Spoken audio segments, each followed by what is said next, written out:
Darren Farrell, coach at J3U, better known as John Jewett's coaching, and Ireland's first Olympian. I played both of those sports at the highest level. That was my identity, that's where I was going. And I got injured at 23, basically just meant I couldn't play. One night we had like an argument. I just felt like I wasn't worthy, like she'd be better off without me, and attempted.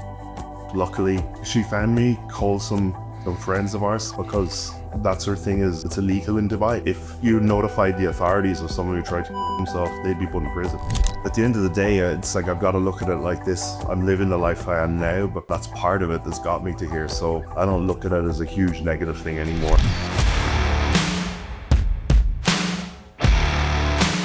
Never won a show until I won my pro card. Form an intention, understanding what I'm actually trying to achieve from a movement before getting into it. Running a gram, where you can run your cycle for 16 weeks, get bloods back, and that's perfectly fine, and go for 20 weeks, opposed to if you're someone who's running 2 grams, using that for a couple of weeks. It was around the period I started dating with my wife. She had flown over to Ireland for a weekend, and we went to stay away somewhere. I was on DMP, and I was... Before starting this podcast, I just wanted to say that ideating steroids for a full show is not widely accepted because it discounts the real work, which is the backbone of this sport, and unfortunately spreads that an unsafe chemical solution is all you need for results. Both of these are antithetical to society's understanding of the sport, and while there will always be some that claim that PEDs are all you need, I would like to deliver an honest message of what is required for achieving top performance, as well as the dangers associated with this route. I received this comment from a user named Nightscarens. But just as a rock climber, the athletes undergoing this path in the sport are willing to put their life on the line for their passion. Just the danger between the two sports is different. Luckily, we do have safety nets in the sport, such as organ imaging and regular blood work. But that doesn't change the high risk one must accept in taking on this competitive lifestyle. I've been thinking about making a trip to Dubai at some point, but the only excuse I can think of other than a vacation is going for the Dubai Pro, which I think I will never, ever want to do. That show was a crazy production as well. Yeah, dude. That show's like, isn't that like the most, it's like the highest paid and one of the biggest shows in the entire world. Up and off. No? Like from, I know some people within like Oxygen and stuff, the goal is eventually to take that prize money to $1 million. Oh, Jesus Christ, dude. That's crazy. Yeah. That's fucking unreal. Well, anyways, I just wanted to say, I really appreciate you for coming on. I really, really, really deeply fuck with your philosophy and your perspective on mental health. Oh, thank you, man. Appreciate that. It's been a long run. It's been a long run. But along with that, I mean, it's pretty cool that you stay and remain open with all your own serious adversities that you faced in the past, which all of these things together for me tends to be an indicator as being a good coach.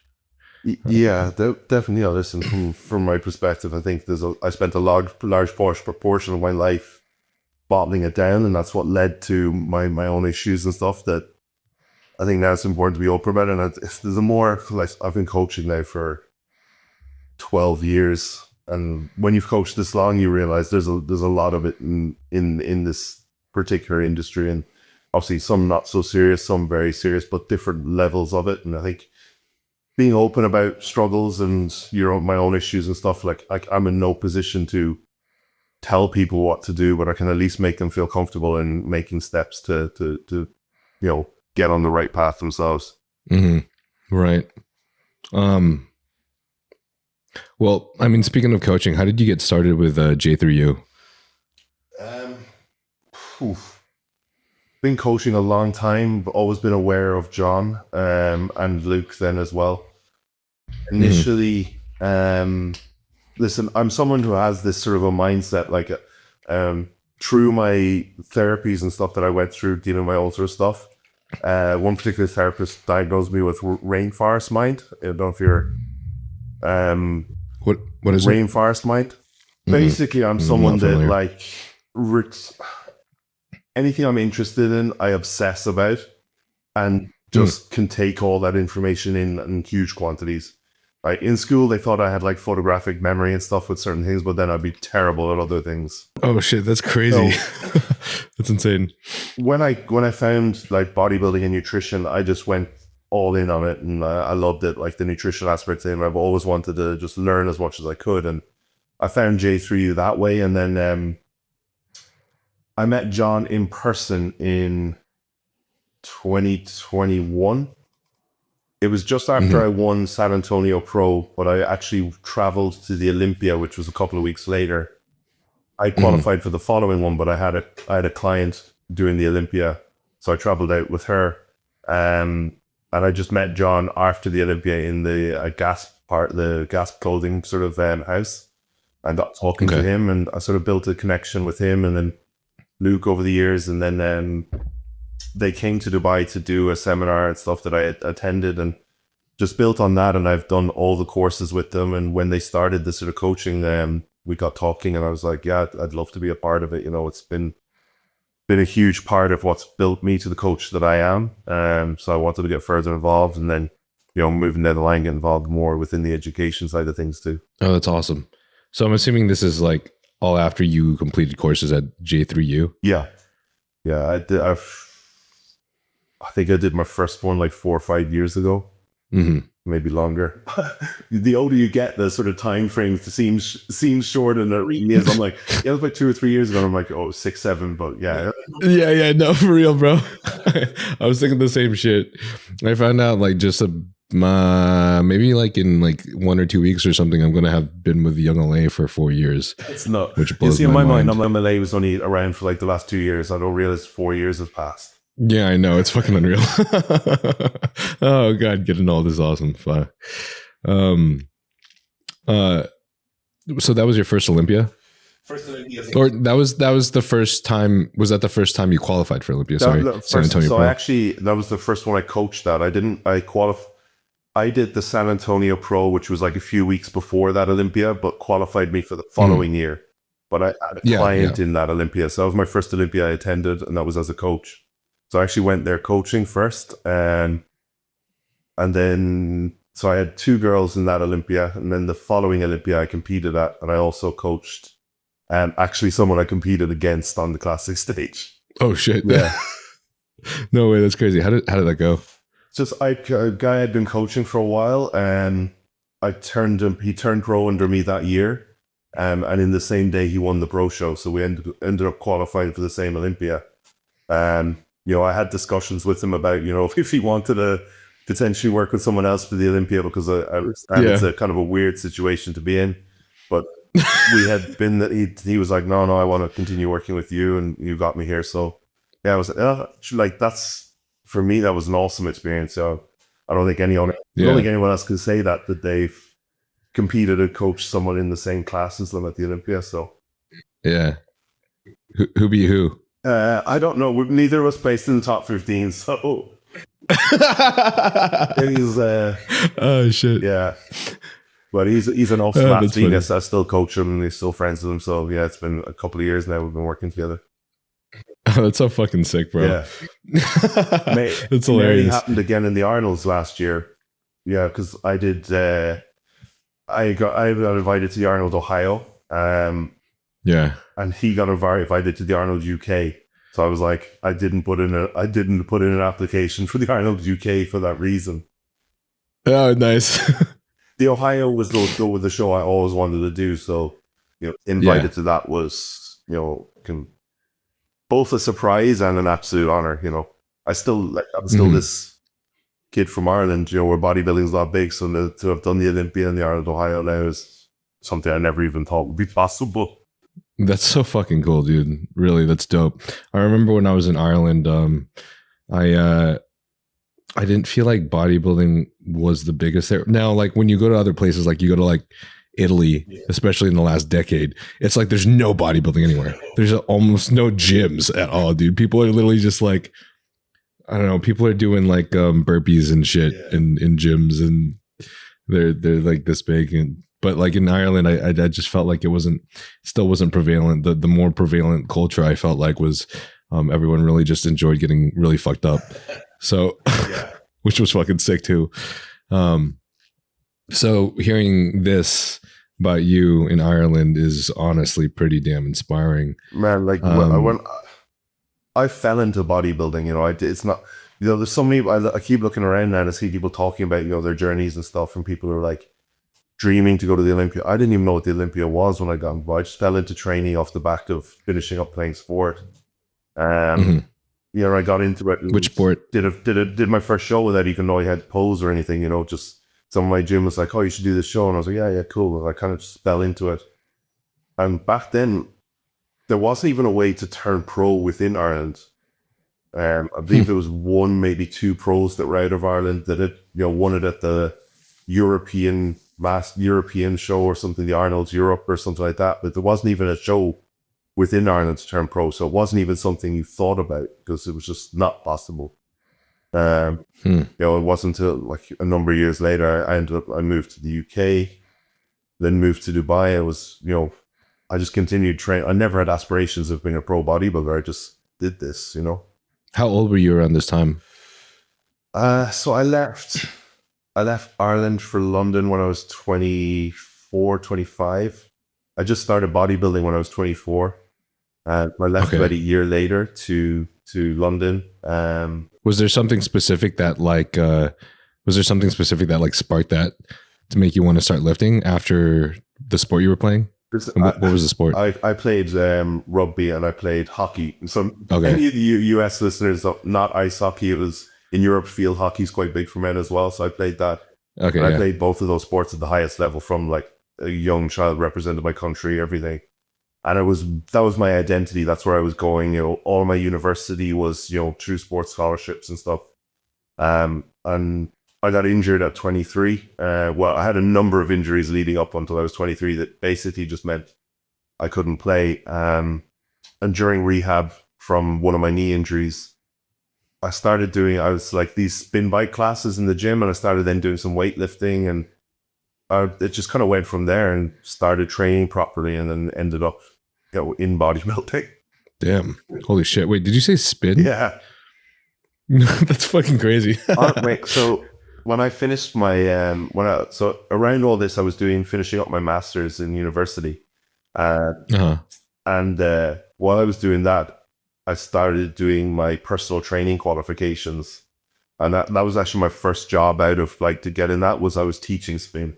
That's awesome. That's tight. My girl taught spin. Yeah, so did I.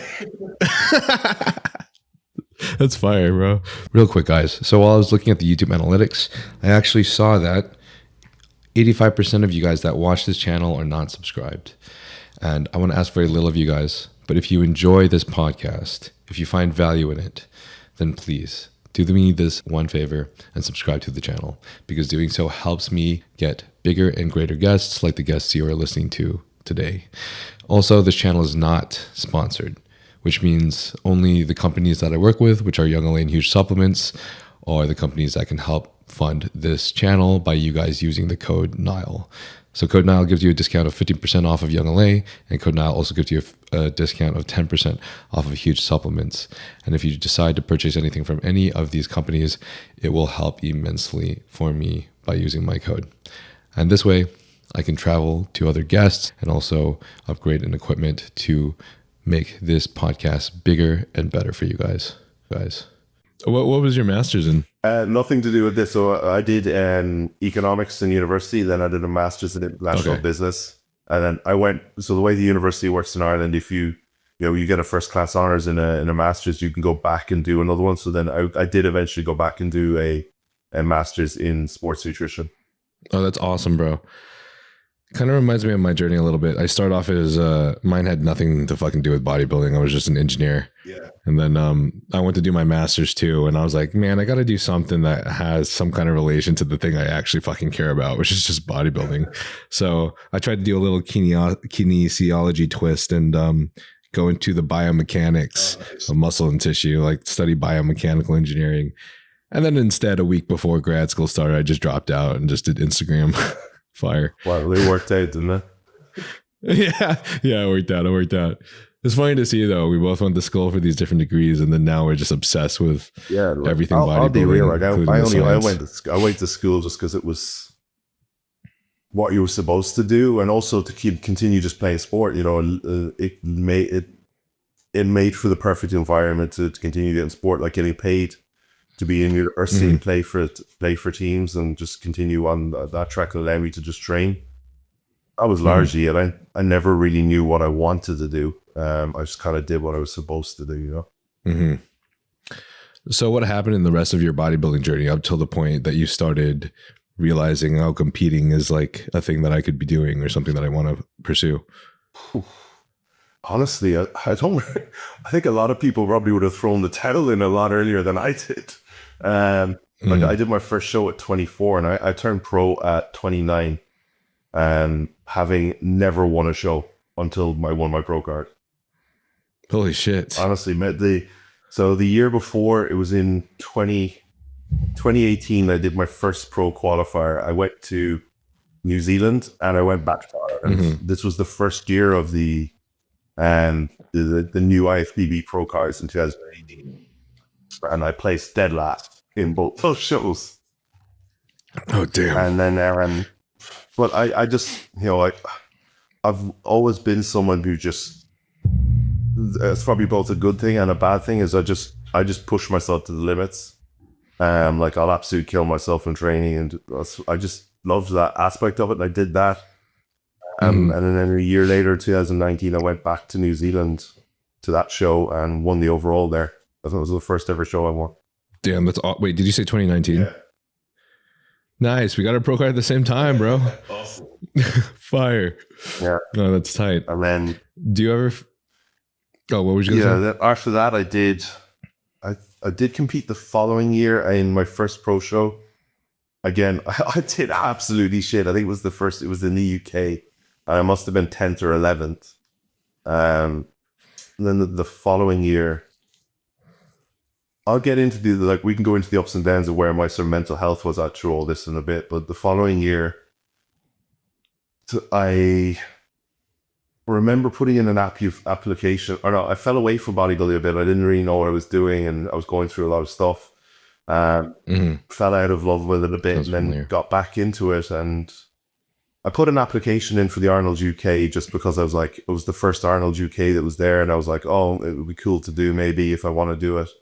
And I remember it was about, they released the list for it, and I wasn't on it. I was really pissed off and upset, and I was like, okay, I took that as a sign that I still, you know, this meant something to me. And so I got on to my friend Jamie DeRigo. Some people might know him or listening to this. Is coach, really the coach, and a good friend of mine. And I was like, there's a show, I want to do a show. There's one in 5 weeks in Spain. Do you think we can be ready? So we just did a shotgun prep for 5 weeks. I went to Spain, and that was a huge show. There was like 29 or 30 guys in it. To give perspective to people listening, Fabian Mayer won that show, and Ramon Dino came second. Oh, those motherfuckers. Yeah. So oh shit, that's crazy. I think I got 10th there, and I got some really good feedback. And obviously I did a 5-week prep. I wasn't fully in shape, and I was like, okay. I got back to the hotel that night in Spain, and I just looked at the list where there were shows on, and I was like, okay, fucking 5 weeks time, there's 2 shows on in Texas. So I went out and did the Texas and the San Antonio, and I took 3rd in Texas and then won San Antonio, and it was like, oh shit, I'm going to the Olympian. Holy shit. Wait, what was how long after the show with Ramon was the San Antonio Pro? 6 weeks. 6 weeks. Holy shit. What do you think you did differently from I just continued to buy first show till I did Spain after like 5 weeks of dying, so I had there was still, you know, I wasn't fully in shape, but I had some really good feedback on how I looked, and from the judges, and both some people that I respected their opinion, and I was like, okay, I know that I can be better. In my mind, I was like, I know I can be better than this. So I was like, I want to just get on stage and look my best. So it's like, I'll just push for another 5 weeks to the Texas, and then the 6th to the San Antonio. What was the feedback? So the main one for me, actually, the main feedback that I got that gave me the sort of motivation that I could do this was actually from Jordan Peters, trained by JP.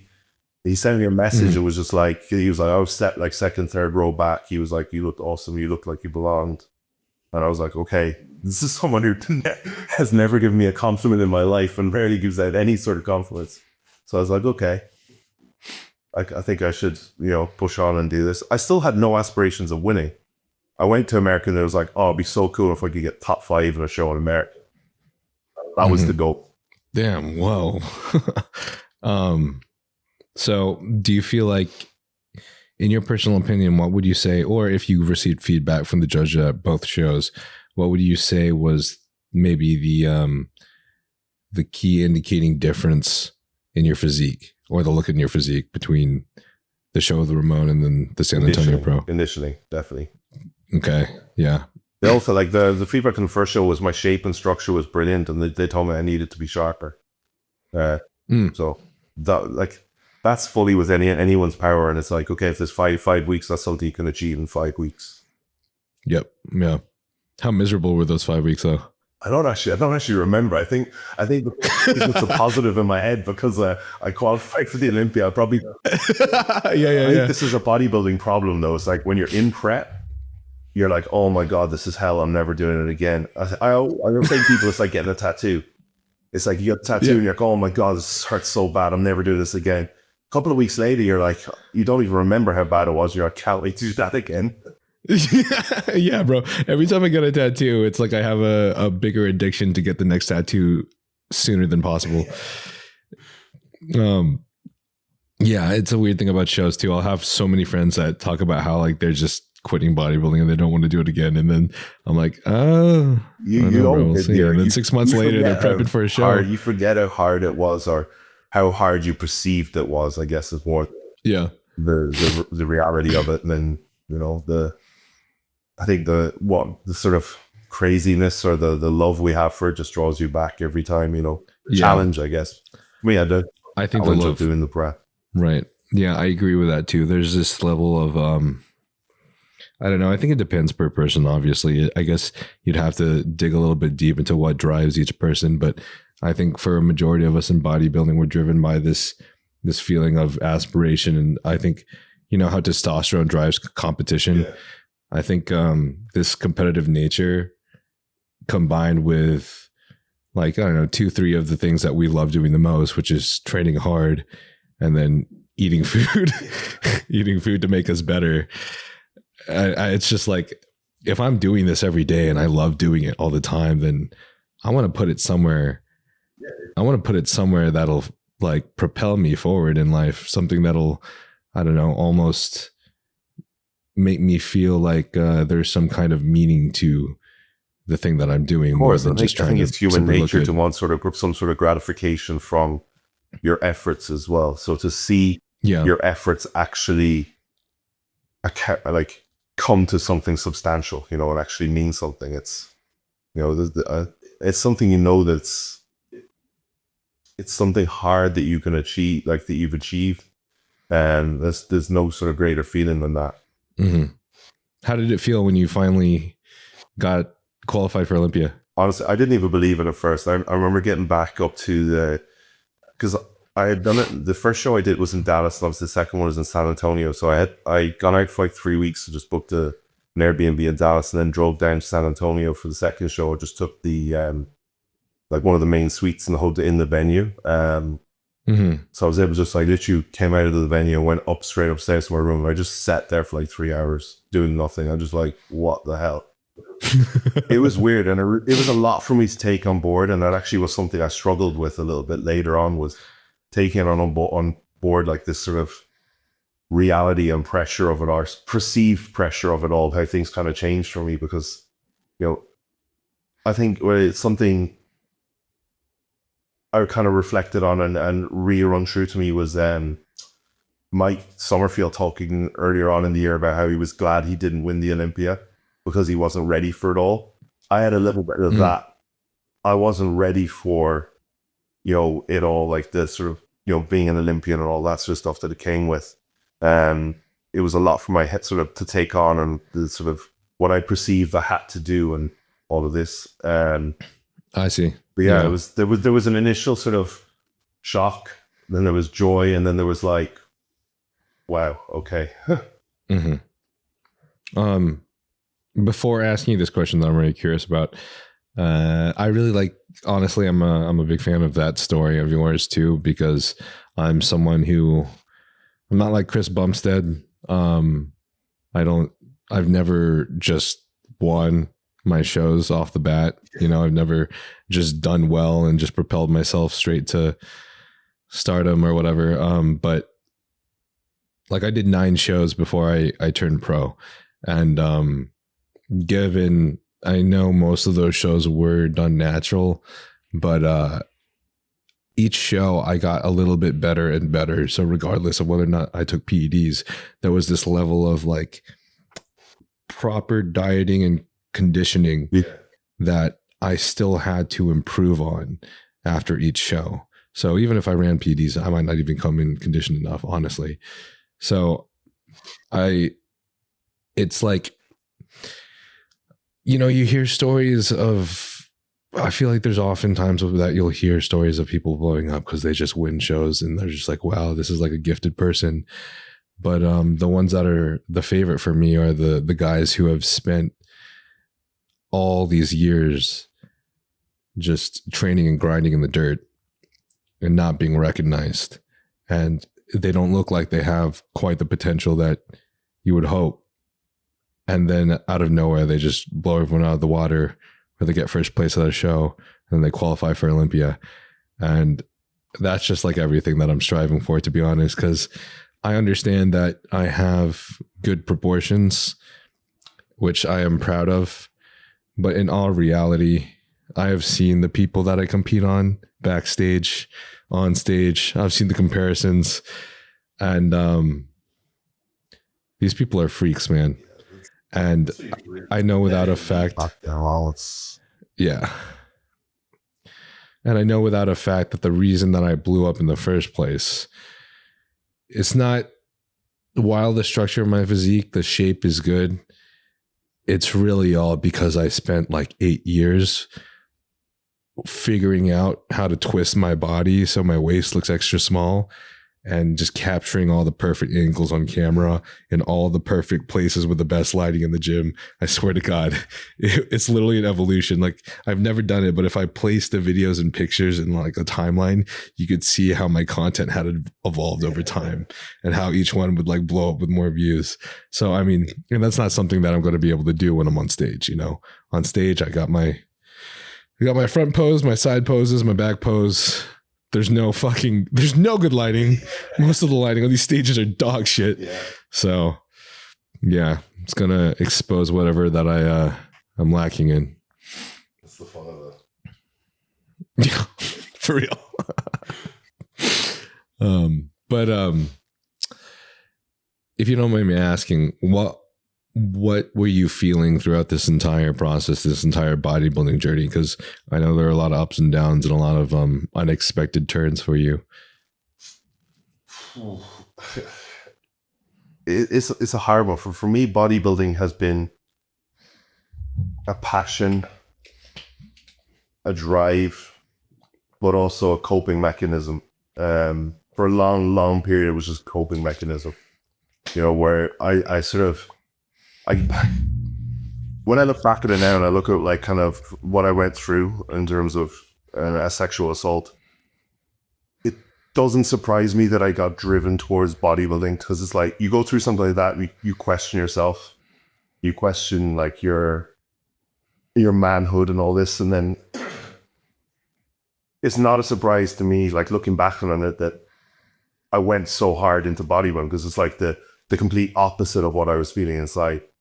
So for a long time, it was just like a coping mechanism. And throughout my sort of progression within bodybuilding, there was years where I had never even spoken about it. I hadn't dealt with it. So there was plenty of ups and downs there where I was massively depressed, and then just trying to put on this facade of like, you know, if I'm not feeling good, at least I'll try and look good and do this. And that just led with huge ups and downs in terms of, you know, the emotional and mental stress that bodybuilding puts on you, and the sort of negatives you feel about yourself sometimes there, especially if you're not doing particularly well or anything. So yeah, it served as a huge it's weird because I look back and then it's like there's negatives and positives within my journey of like what bodybuilding was for me. Like I hid behind it and didn't really deal with stuff. But at the same time, it helped me develop into who I am now. And I turned it more into something positive as the journey went on. Do you mind me asking how many years from the incident until you first started opening up and speaking about it? 7, I think. 7. Yeah, 7. Yeah, it's a long ass time. Listen, it's, you know, when you go through something like that, it's,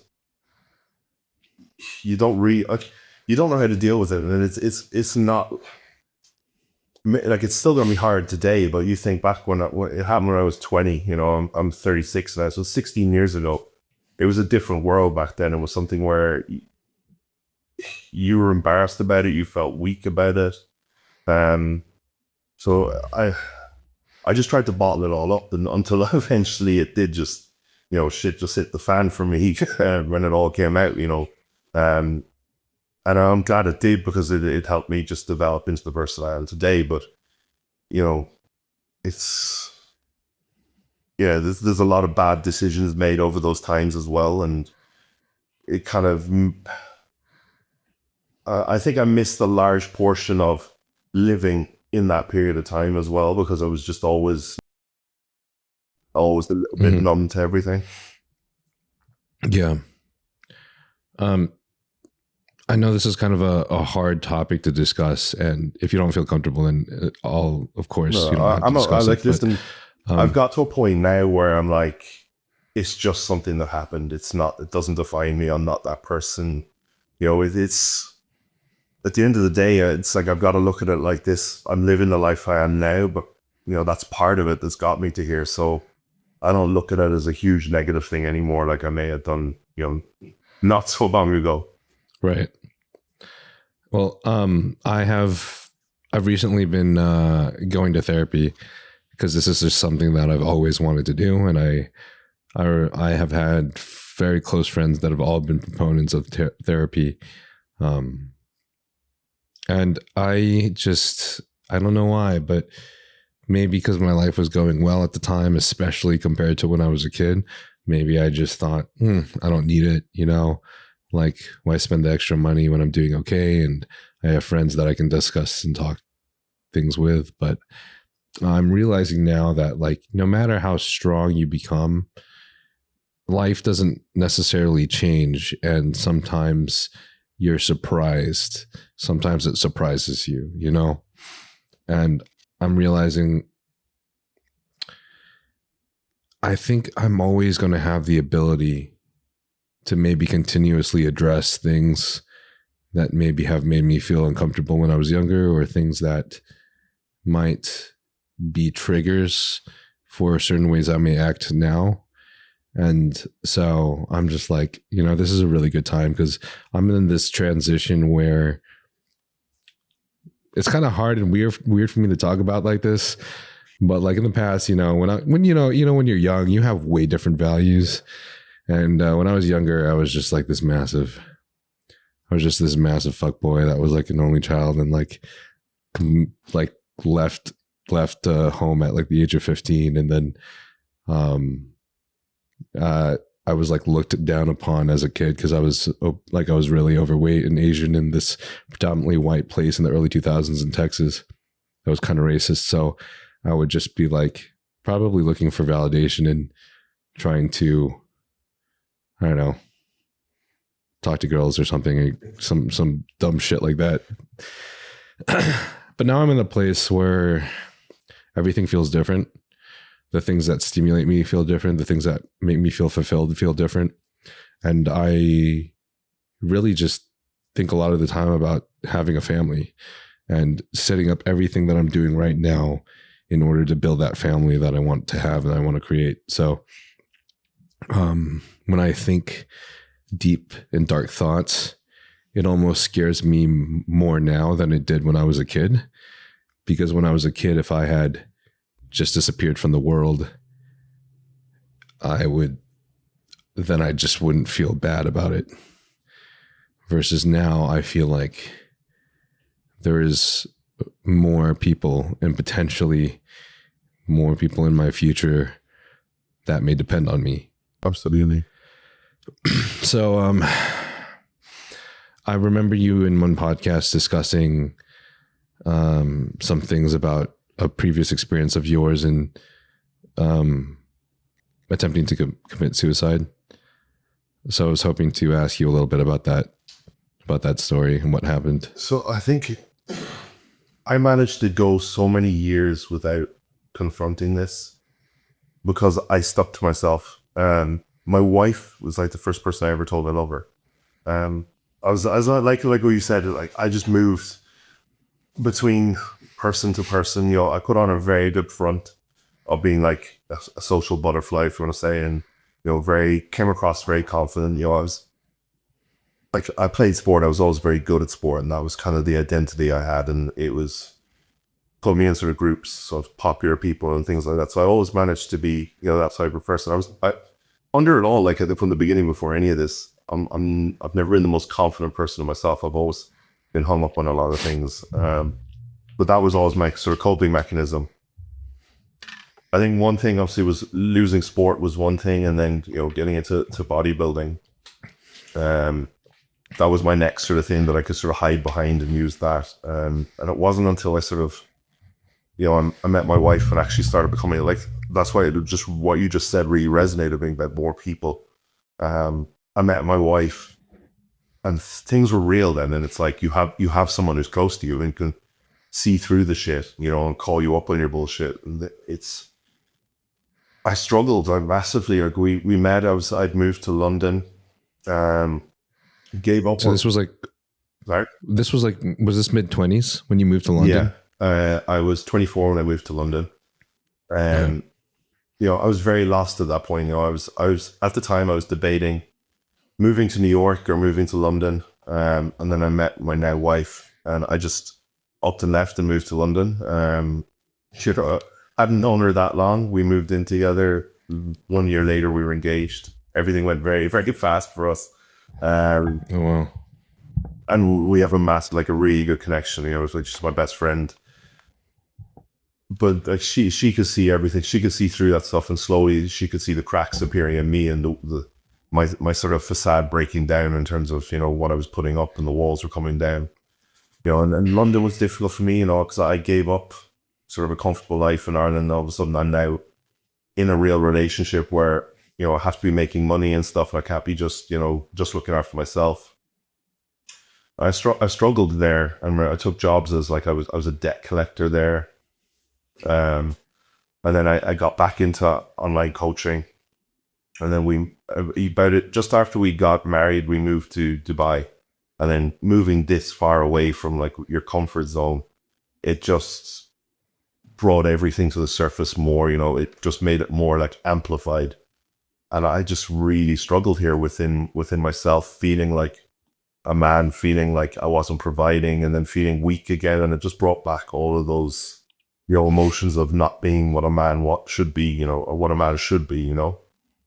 And one night we had like an argument, and I just felt like I wasn't worthy, like she'd be better off without me, and I just decided that I'd be better off that way.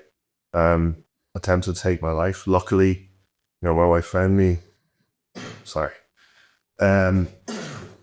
She found me, called some friends of ours to come help, because, you know, that sort of thing is it's illegal in Dubai, or was at least then. You know, so if you notified the authorities of someone who tried to kill themselves, they'd be put in prison. Whoa.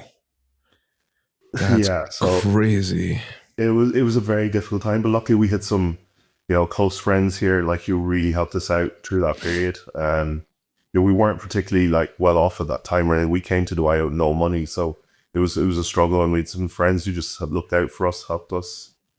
And, you know, it was still a journey from there for me in terms of getting the help that I needed. You know, I went to some therapy, but for me, it just, I wasn't ready to be helped at that point, you know. So it took me a number of,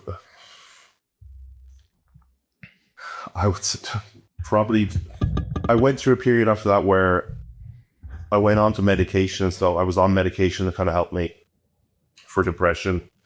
I know I was better, for want of a better word, you know, for a while. And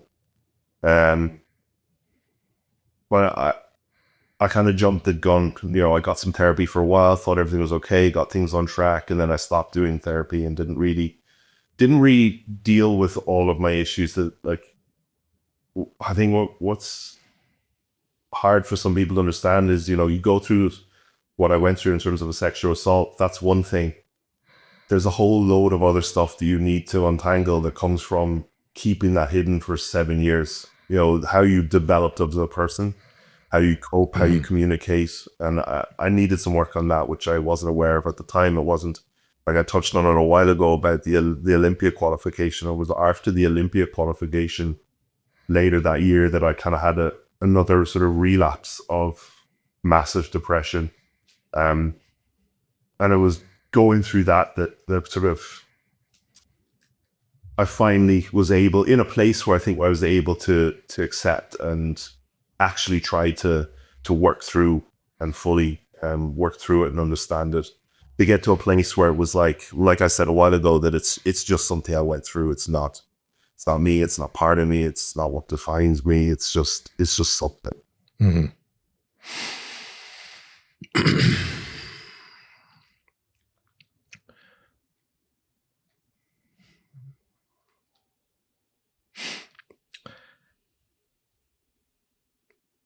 The stuff is always still so, it's like I want to, but it's at the same time, it's so weird how it's also so difficult to talk about sometimes. I always think like I'm totally cool with it, and it's like I'll say something or think something in my head, or I'm like, brings back an emotion, even though I'm not feeling that way. It brings that emotion back to the surface. It's a very strange feeling, right? Even if it's been like a whole decade. Yeah. Now this might be a little bit, I actually don't know. I feel like this affects everyone so drastically differently, but this is something I really would love to talk about, because I don't think many people really discuss this very much. And I really wish that someone had talked about this when I was younger, but I'm wondering, like, during your bodybuilding journey,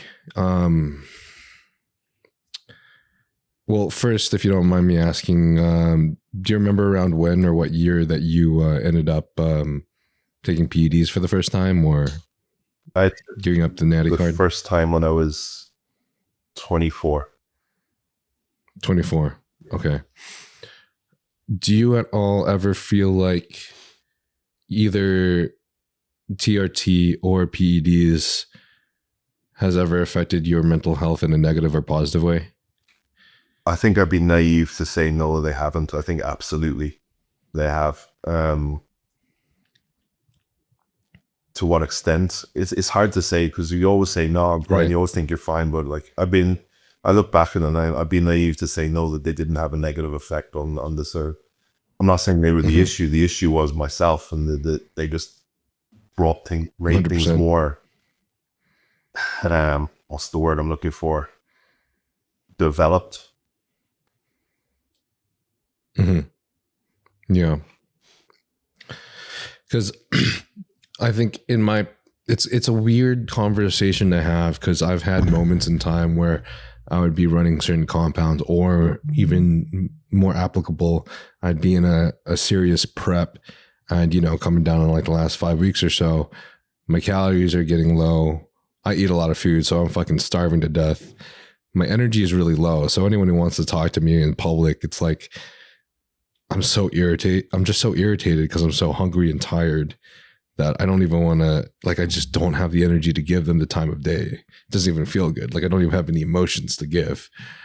And then on top of that, I add PEDs. And the thing is, like, the hunger, I remember when I was natural and there was some really bad shit that I was going through when I was a kid trying to lose weight, and I would just starve myself. At one point I lost like 40 pounds in the course of like 2 months when I first started losing weight at 12 years old.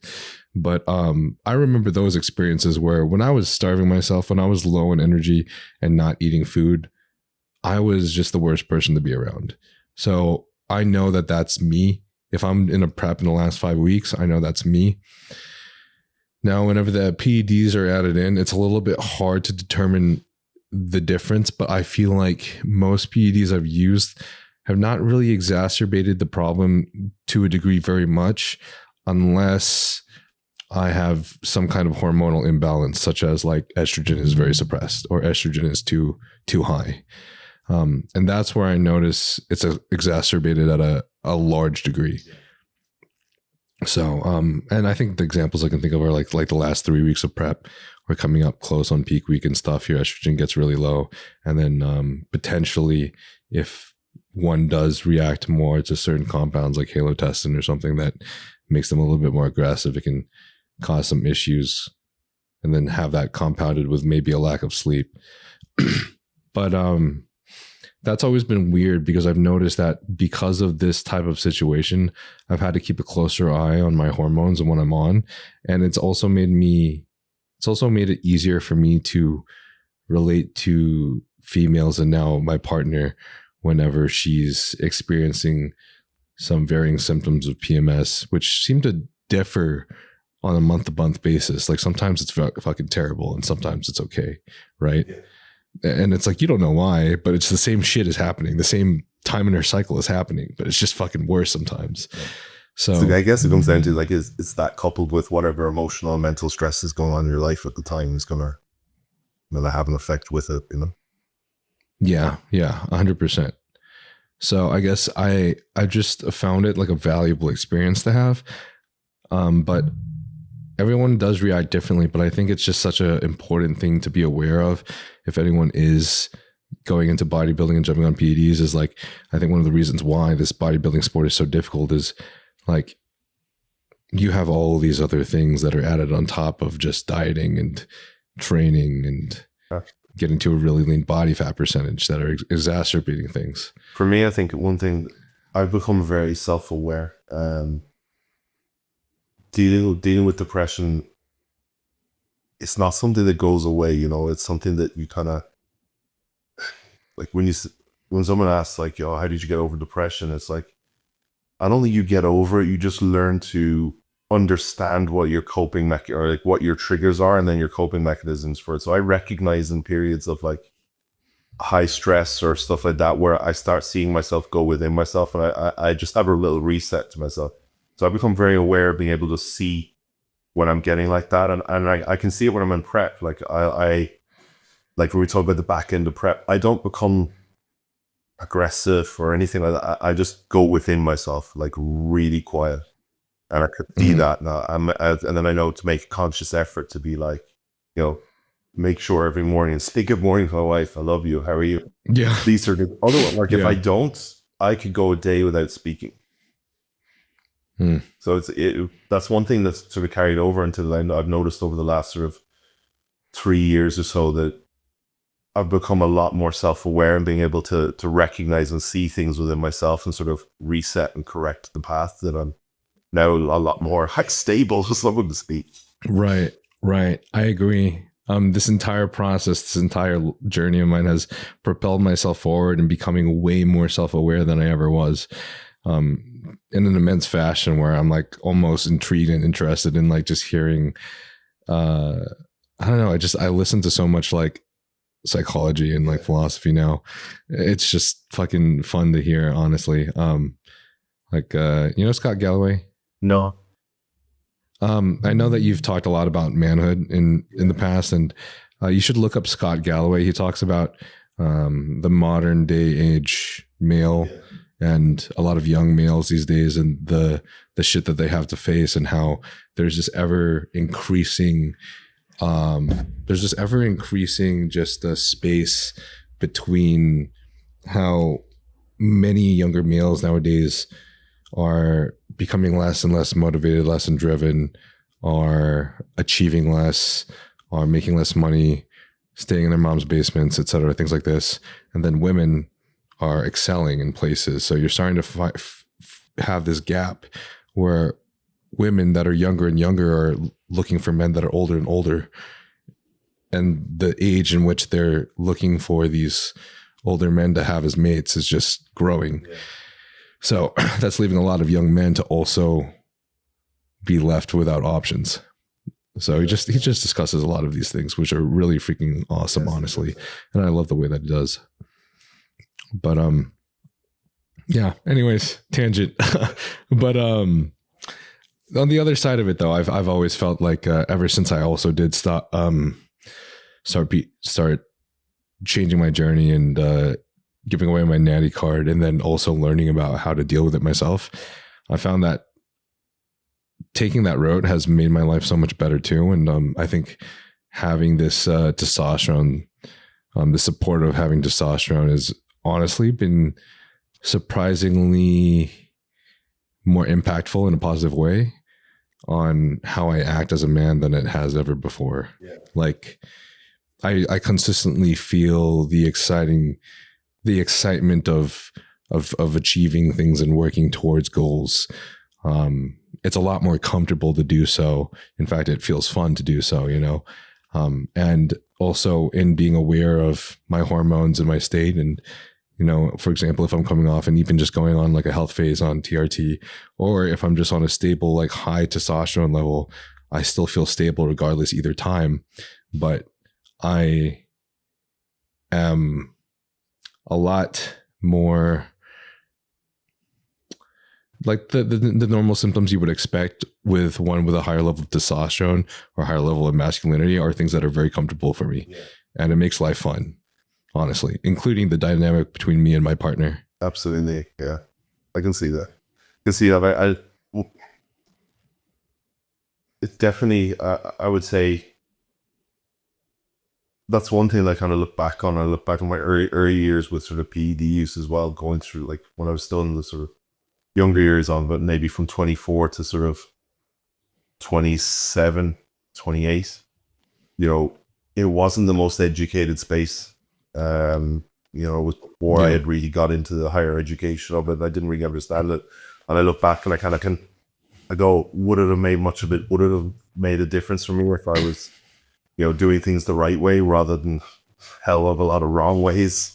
What led to my like development during that period of, you know, my mental and emotional state. You know, there was definitely a lot of things done wrong, and there would have been huge ups and downs within my hormones. Okay, cool. I really relate to that.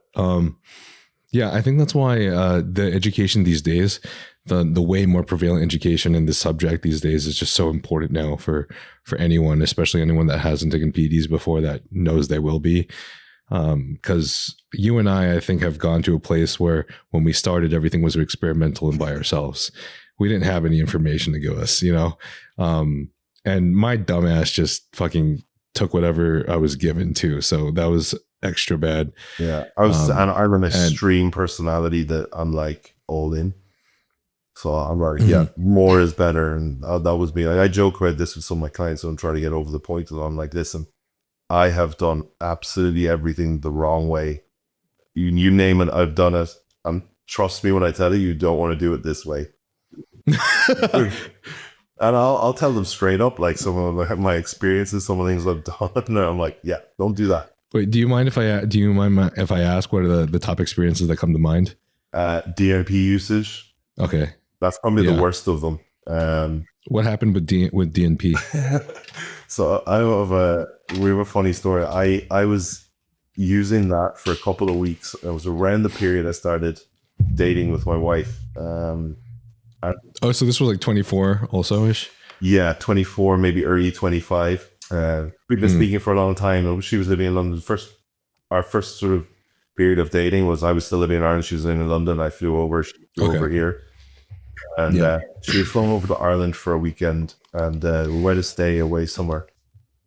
And I was on DMP, and I just remember being uncontrollably hot and sweating, and I lay it.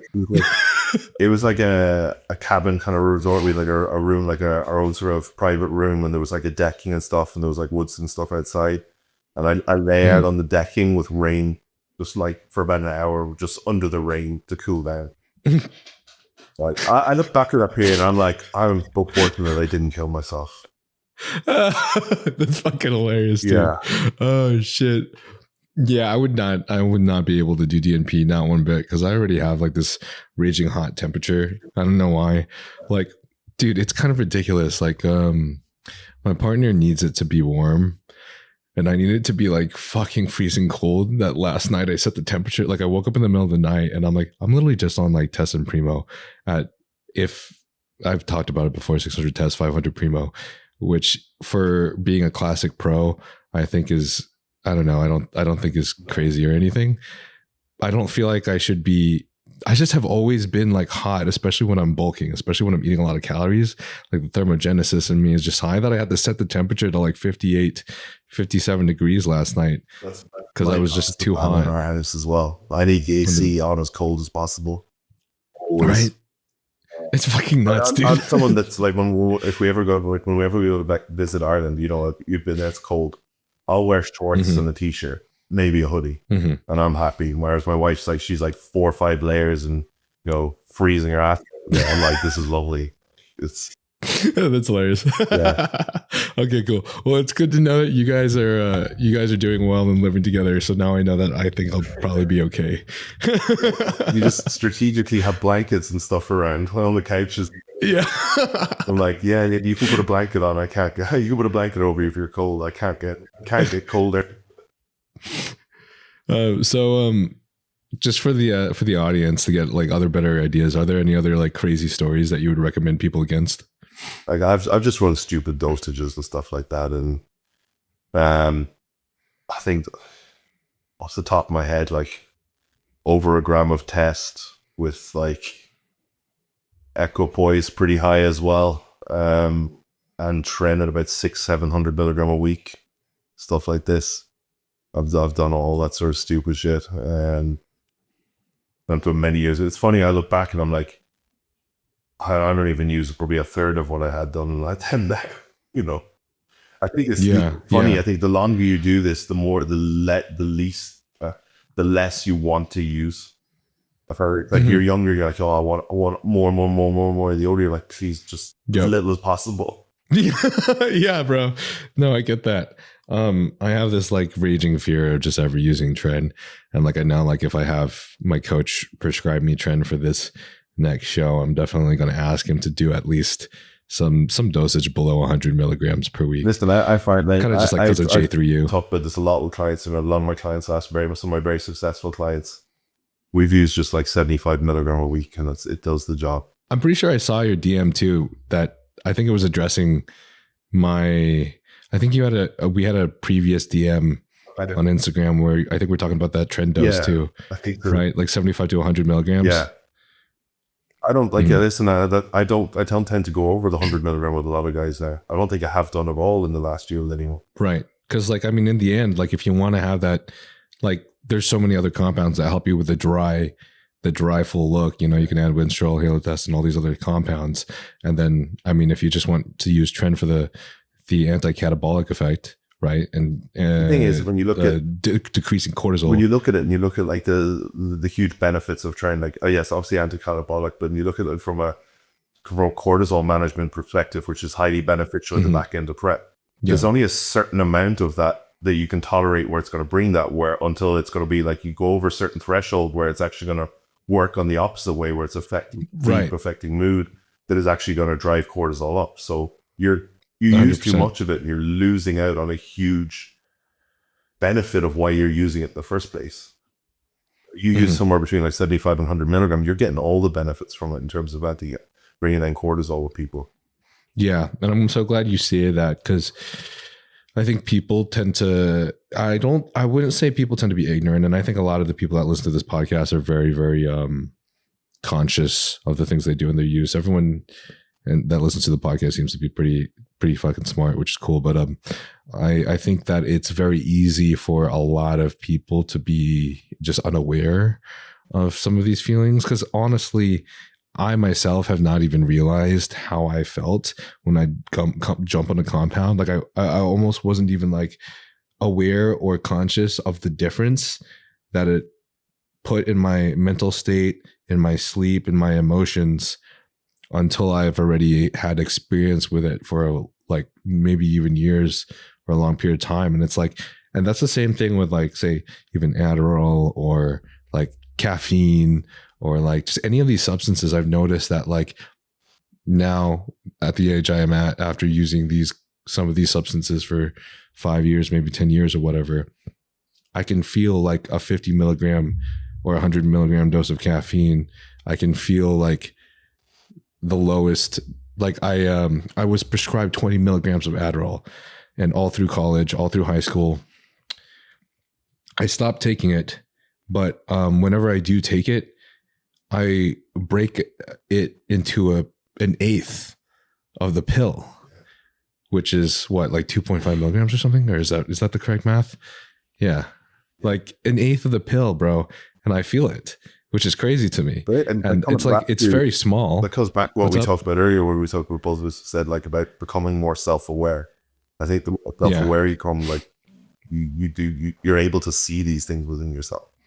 You know, we're typically, you know, especially in our younger days, we're just living in the moment. We're not really conscious of like our surroundings or like our actions so much. We're just there. Whereas I think, you know, you sort of go through some stuff, whatever you learn and you develop, and you get a bit older, you become more self-aware of your actions and your thoughts and your processes. And right. You can really then see these little effects that are taking place. It makes me wonder if this is like us becoming more aware because we're becoming more experienced with these substances, or if it's just a side effect of getting older where you just feel everything more. Definitely, yeah. I think both. Just getting for me, I think in the last couple of years, especially, I've matured and grown up a lot, and that's allowed me anyway to develop this awareness. Mm-hmm. Another thing I really liked about what you discussed is Fuad and I had this discussion on our podcast where he stated that he found himself a sweet spot for his dosages. And this is a dosage for an open pro bodybuilder, which, you know, we know like, you know, a general range that is high. And he stated that at one point he was just jumping up every year, 250, because I want more. Like, maybe this is why I'm not doing as well. Until he reached this place where he was like, I don't know if this is the correct number exactly, but I think it was something around the level of like 2.5 grams of test. And he just felt like a shit water bag, basically. He just like his training efficiency was going downhill. He didn't feel good in his own body.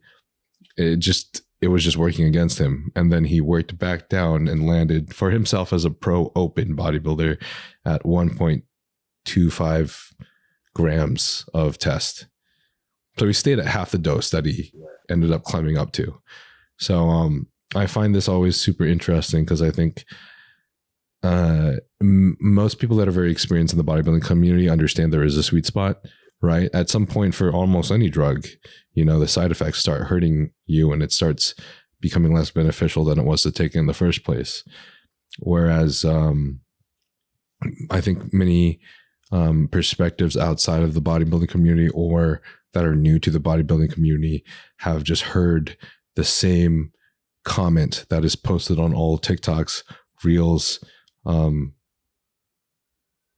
that all bodybuilders, like the bodybuilding competition is just a drug competition, and who wins is taking the most drugs or is lying about their doses. And I just like one of my purposes in life is just to tell people like, this is hurting people. This knowledge is hurting people. I it sort of flows nicely into this. I have like something that's really applicable to this is a client of mine I worked with this year.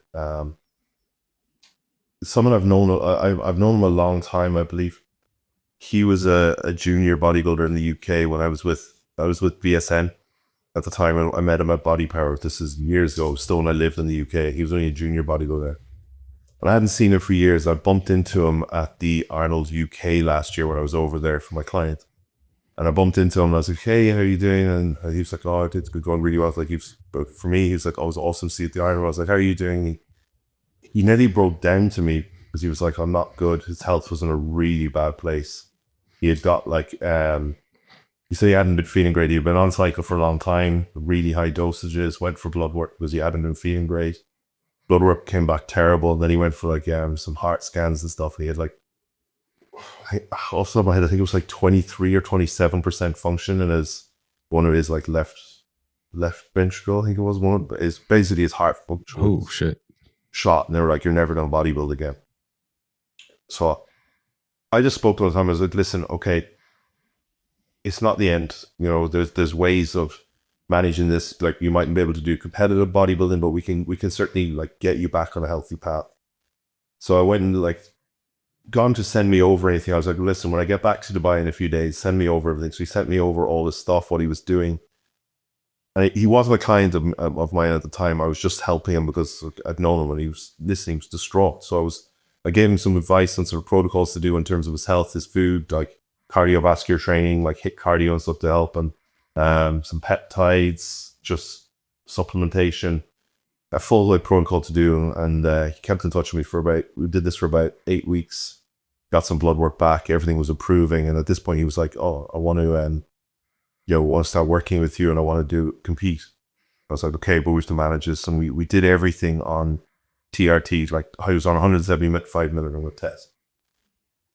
So he had lined up at the time he wasn't sure. He thought he was going to be doing classic. And he was, I think my weight limit is 92 for classic. And I was like, okay. And the regional show he wanted to do it was like 10 weeks away. And from his weight, I was like, okay, what we're going to do, we're going to go into this regional. I'm not going to drive your weight down too aggressively. We'll go into the regional and just do heavy weights to get your sort of qualification so you can then go and do a pro qualifier, which is a couple of weeks later, and we'll get your weight down to 92. But we need to make sure that that's your weight cap. So we dieted down, and he went to that show and it was 95.4 kilo or something, just in the mid 95s. But he checked his height and he got back to me. It's like, "Oh, turns out my weight limit is 88 for classic." And I was like, "That's not going to be possible. It's going to be more detrimental. There's no way you're making that weight limit." So we had 6 weeks until the Austria pro qualifier. I was like, "We're going to do the heavyweights." So it was like, at this point, I was like, "We've no need to be dieting as hard as we need to do. Like, if you've been there, we need to like make you fill out, make you look good." So he was on 175 milligram of test. At this point is what I put in. I was like, we'd got blood work back. We'd got heart scans back. His heart function come back to like 75, in mid 70s. Oh, wow. Yeah. So he was in a really good place. It's still something that needs to be managed and we still need to like look after. But so we put in 200 milligram of Mastron. So he was on 175 test, 200 milligram of Mastron. That's where we ran into that show. He stepped on stage 5 weeks later at like mid 98 kilos, won the overall and won a pro card. Whoa. Fuck yeah, dude. Like, so to give like some younger viewers a perspective of like, obviously this is an extreme case where we were using minimal and dude won the overall and in bodybuilding as a heavyweight. And so it just put the perspective of like, what's really necessary and what maybe isn't necessary. Yeah. That's fucking so sick, dude. I've actually heard that a lot, surprisingly. Like from all my conversations with people on podcasts and out of podcasts, I've been surprised to hear a lot of times where, the original, I feel like the more common philosophy or the more common like thing that you hear coaches doing is they'll run less in the off season and then they'll run this crazy stack for prep. And it does give you this fucking nutty look, right? Yeah. But in my opinion, not every show in every division requires that nutty look. And I think sometimes, especially in some divisions, like that can actually kind of hurt some people's physiques, like people that tend to just come up more full. They just tend to be more full. It's harder for them to get like dry and striated, like say like Urs or something, or Sebum. Well, Sebum sucks down, so I don't know how true that is, but like Urs, for example. And I've heard, and I think Samson is another good example of this, right? Yeah. Like he now, when he won his Olympia, I'm not sure. I mean, if you know this, then you can correct me if I'm wrong, but he didn't really carb up. He kind of just starved himself, continuously kept eating lower calories into the show, and then also ran around half his doses. It's even, I think he said this year again, it's half again this year. Yeah. Yeah. And it's like, it's fucking nutty because, I mean, in reality, like he's already built all this real mature muscle mass. I think that's what and it's like, probably need to sort of preface what I said about my client. Those like I said, I've known him since he was a junior bodybuilder. He's been training years and years and years. Like he has well developed muscle already. He's an experienced, like he's still young, but he has been training a long time. I think he's been training longer than I have. So it's not like he was a newbie going into his first ever show, you know, so he did have a solid foundation of muscle. It wasn't like we built a ton of muscle on 300 milligrams a year. It was a lot of muscle, but it was like that was all that was needed for him to do what he needed to do. Yeah. And I really like that a lot. I think one of the reasons why I love this talk is because I was so excited to run the craziest like prep cycle of my life when I finally did my first pro show. And it was a cool experience. I looked freaky and everyone was like wondering what I was on and shit. But when I went on stage, like it was awesome. But I felt like when I looked at older pictures, I almost felt like my lines could have been deeper.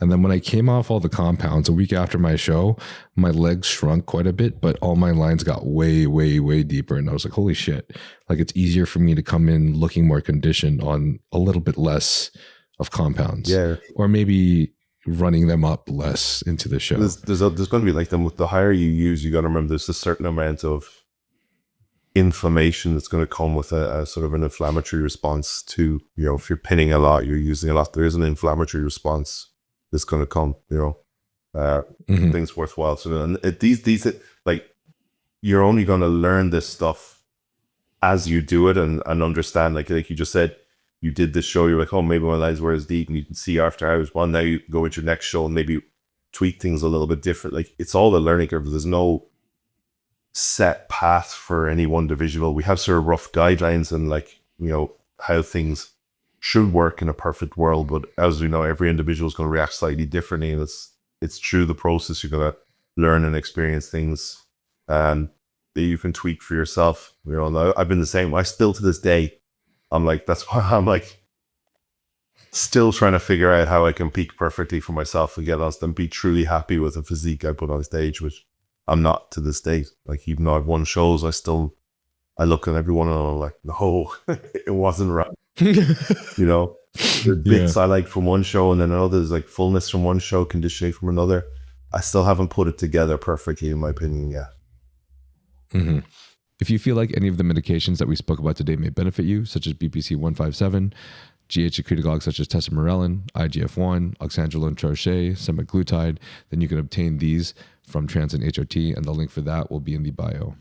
If you feel like you're experiencing symptoms of low testosterone, such as depression, anxiety, lack of motivation, as well as lack of sex drive, then you can get this checked out as well by getting your blood work done at Transcend, and they will provide you expert medical analysis. Transcend HRT has worked with many professional bodybuilders and pro athletes, such as Thor Bjornsson, Phil Heath, and Jeremy Buendia. And if you feel like this podcast has any relevancy to you, I do believe that this clinic will provide of great benefit to you as well. I wanted to ask you a lot about like training, nutrition, and some other like bodybuilding philosophies of yours, but I think your background and everything else kind of interested me. I think the podcast so much podcast with John probably covered a lot of my training views of. Anyway, yeah, that would make a lot of sense. Be slightly dumbed down. Yeah, that was a good podcast. I swear though, like whenever I talk about, dude, I feel like talking about bodybuilding, if I just literally just talked about the science of bodybuilding, I could sit here for like 10 hours. Because to be honest, I feel like I only talked about 10% of what I wanted to with John alone. Yeah, that man is just like, he talks sometimes and he goes, some of it just goes way over my head because he goes off in tangents, but it's amazing to just, honestly, that's what I think. We're one of the greatest thing, like the biggest draw was for me as a coach. Like, yes, I've been a successful coach before J3, and I've had Olympian athletes and stuff. But the biggest draw for me to go to J3 was the ability to learn off John and Luke. They're two of the like really great minds in this industry, just in different ways. And it's like I said, I'm someone who likes to dive in and just learn as much as I possibly can, and to be able to learn from those two is just unbelievable. Right. And like since working with them, I've leveled up to like a completely different level as a coach in terms of my understanding of training, nutrition, different aspects, like more intricate aspects of different, like, details within health management and things like that are like maybe a bit more obscure and rare cases. But not like you, I'm like, I just love those weird, rare things that are, I find just fascinating and interesting. Mm-hmm. Yeah, I agree. I mean, I had some questions to ask you, but honestly, since we're slowly running out of time, and honestly, everyone kind of, the Q&A is addressing all these topics anyway. So I think we'll just go off the Q&A, and we'll probably go off with some conversations off what people are asking.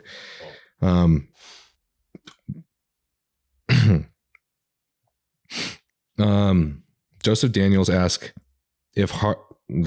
Joseph Daniels asks if health markers are good for a blast. Is there any reason I can't go quickly into another? Yeah. So this is always I kind of I want to be careful with like how word would, obviously everything is dependent on your health markers and health and ranges there. So this whole thing of like the previous sort of, like, I think you're probably the same coming up in the area where it was, you do 12 weeks on and you take 6 weeks off, you take 8 weeks off or 10 weeks off. That, the time off and time on is irrelevant. What matters is where the health markers are and the labs are. Mm-hmm. And the reality is like one thing, like dealing with higher level athletes as well, and timelines with relative show to show and what their sort of show lineup is, and the sort of how confined their time. There's going to be periods where you're looking at like where they're probably on more than they're off in a year, and you have to be realistic with how long you can stay off, and it's all managed by our health labs and our health markers, and looking at labs in terms of what you're going to do. So yeah, if you're someone who's been doing an off season and you're 14 weeks in, you pull your bloods and everything is looking really good, then there's no reason not to continue on another. I always kind of like Darren on the side of caution and run bloods another 4 to 6 weeks later, again, reassess and then check. But a typical rule of thumb for me is probably no longer than sort of 20 to 24 weeks. Gotcha. Yeah, this is always something that I find interesting for me, because I've been on the side where I almost felt like I should be coming off because I was kind of anxious. But my own coach, who understands, like, I showed him my blood work, I showed my doctors my blood work, and they're all like, it looks good. Yeah. And I'm always like, oh, I'm surprised. Obviously my hope is like maybe like all this ancillary stuff and risk mitigating protocols that I've been adding over the years has been helping. But it, like, I almost have this anxiety, like, can I really like keep lasting? And so I'm wondering, like, what do you think about just having like just like cruises for the sake of response? Like, do you think actually, those? You said something that kind of made me think more on sort of. I talked about this recently. I think actually, one of my sponsors might have posted today in a reel exactly what I was talking about. Is I think about everything in a longer picture, and I look at the sort of macro perspective of it.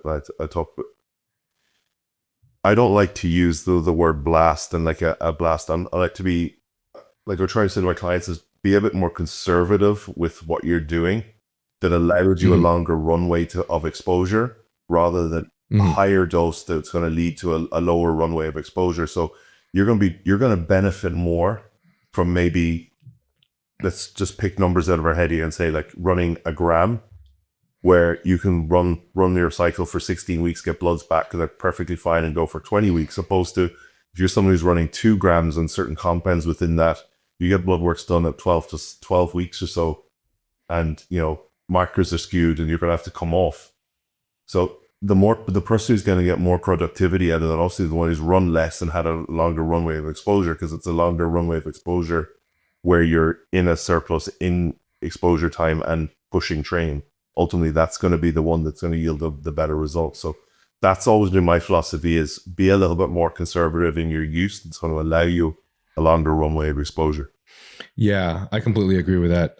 As I know, like, other top coaches and like, like John Jewett also has discussed himself too. It's like, the thing that rings truest with me whenever I think about this process is like bodybuilding is a very long-term game, right? All these guys who have massive amounts of muscle, you know, Samson, for example, like you don't get there by blasting 10 grams in the course of 3 years. In fact, you can never get there in 3 years. Like it literally requires just years of pulling on muscle, say that everyone can put on at max sustainably like 10 pounds a year, for example. Like you're going to be wanting to make sure that you're doing that in the healthiest way possible if you're still putting on 10 pounds, right? But regardless, it's still going to be about 10 pounds. So it's like if you want to put on 100 pounds of muscle, then you got to play the game in planning for 10 years. Yeah. And that's the thing, is play the game in planning for 10 years. You know, if you go too aggressively at it, you're not going to make it to 10 years. Yeah. Yeah, 100%. Are there any ancillaries or like risk mitigating protocols that you run yourself to manage your blood work markers? Yeah, I run as a staple. I have a thyroid support in pretty much year round for stuff, because within, you know, growth hormone use is brilliant. Turns out, so I use Tesamorelin and metformin will be in for me sort of year round. Constantly monitoring blood work relative to what I'm actually using. Like I've like really super good time to ask, actually, because I've been sick on and off like the last 2 months, where I've just had this like chest infection. It's come back today that I had influenza that's led to like a pneumonia. And that's why I've had this chest problem for so long. But for some reason, alongside that, over the last couple of weeks, my blood pressure has shot up. And literally got my blood pressure back that I was doing, came back at 160 over 100 the other day.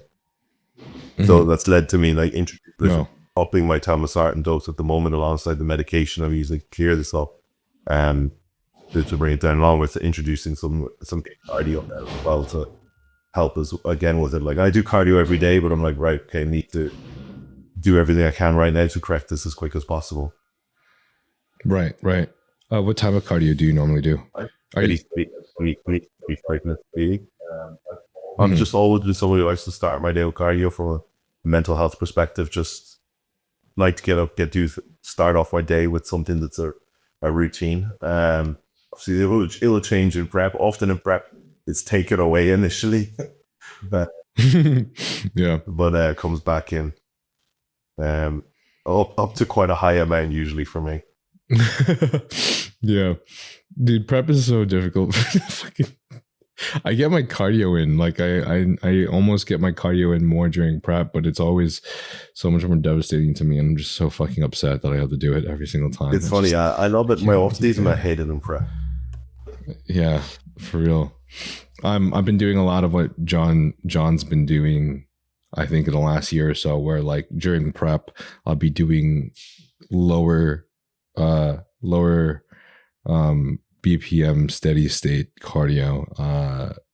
Sometimes I go above 130. Sometimes I even hit 140, just because I'm being a little, I don't know, what's the word? Like, I don't know, neurotic about trying to get conditioned enough, which is stupid because it's not going to help that much, but might actually hurt me. But yeah, normally I like to keep it lower, like around 120. And then on my off season, I've been really enjoying HIIT cardio because I just feel like I can get a greater benefit for my cardiovascular system with a little bit less time doing cardio, to be honest. I think as body weight's going up, I almost think it's a lot more. I think it's something that's over. Although I think it's coming in now, people are realizing the benefits of doing high intensity cardio, especially within off seasons, like even up to just 3 times per week. It's gonna protect your health a lot more. You know, it's gonna be better than just doing, you know, some steady state every day. It's gonna be better just 3 times a week doing some high intensity cardio, where you're getting your heart rate above that sort of 140 mark, which is actually gonna lead to some cardiovascular benefit. I remember hearing on some podcasts, I think maybe it was like from Peter Attia like 3-4 years ago, about and Huberman too, about how amazing Zone 5 is for your long-term health and cardiovascular health. And I was always wondering, like, why don't I ever hear bodybuilders doing that often? And then I heard about some other coaches and bodybuilders like John doing it in their off season, and immediately I was like, okay, fuck yeah. This means that I can do it. This means I'm good to go. So the problem is I just need to find a little bit more battle ropes and more like rowing machines so I can stop fatiguing my legs so much. That's the trade-off, is finding something you can do that's not going to impact in a negative way, and also something you can do you enjoy as well. Yeah. I know these are a lot more benign in helping, but do you use any smaller supplements and ancillaries like astragalus or like citrus bergamot? Yeah, listen, I've got a full array of everything. I'm fortunate enough that I get because there's such a list of like astragalus, bergamot, NAC. So I use absolutely everything, but for me personally, I get the although I don't know how available it is in the US, but the Trained by JP, like list is covered within Vital Sport and Love Heart. You pretty much everything covered. Then I take, on top of those two, I take in the secondary high grade omega, K2D3, separate NAC, and then glutathione as well every day. Oh, glutathione, bro. I love that shit. I have injectable form from Transcend, and I inject it on every rest day. And it's weird, dude. After I inject it, I actually like feel this like I almost feel like my insides are cleaned out a little bit. It's like this flush of like, I don't know, it's weird. And I swear to God, it's not psychological because I've been taking it for years now. It's fucking awesome. Well, actually, I mean, I know that those don't really correlate, but I still swear to God, it's not psychological.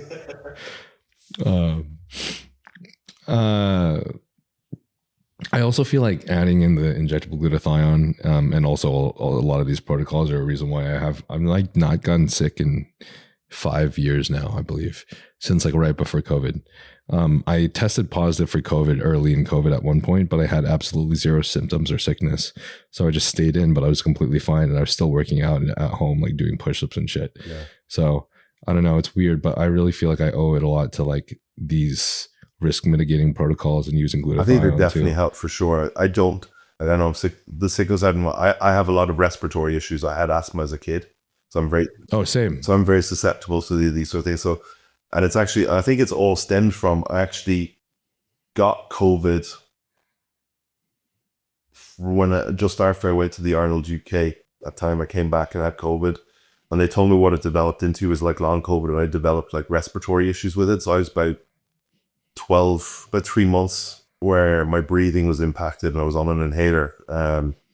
But then this time around, when I got this, it sort of brought it back up. And I spoke to the doctor just the other day, and he was saying that, when you're susceptible with and you already have a weak respiratory, when you catch something like this, it's going to develop further into what they've given like a mild pneumonia, sinusitis, and influenza as well. They told me I had. So, but other than that, I very rarely get like sick bugs or anything like that. Wow, awesome. Well, this is kind of a general question, but Micah asks how to calculate macros for your body weight if you're cutting or bulking. I guess if you're inexperienced, you've not done any form of diet before, best bet is just go off one of the calorie calculators and assess how you move from that, and then adjust that up or down based on it, on how your response is. And right, like you can obviously go into more intricate ways of like calculating grams of carbs per pound, protein let's start at the basic and go with 1 to 1.2 grams of protein per pound of body weight, and then the rest just work in. Actually, going off of that, for for bodybuilders that are enhanced, do you ever have a different level of protein that you recommend them in terms of, like, rather than like say that you had a natural athlete, do you happen to have like a different protein intake that you give to enhanced bodybuilders? I always listen. I adopt more of a mentality of a lower protein intake than maybe a higher protein intake. So I think maximum is like maybe 1.3, 1.4 grams of protein per pound. Okay. Yeah. I might go a little bit higher in dieting phases. Like in an off-season phase, I want to be able to push carbohydrates, especially with like male bodybuilders, bigger bodybuilders. I want to be able to you're going to have to push carbohydrates quite a bit, and calories are going to get high. We know if protein is too high, it's going to impact on digestion. When things go really high, you're going to lose that ability for a runway of calories. So the only real varying things that come into that with assisted athletes is their protein intake might change depending on dieting or gaining.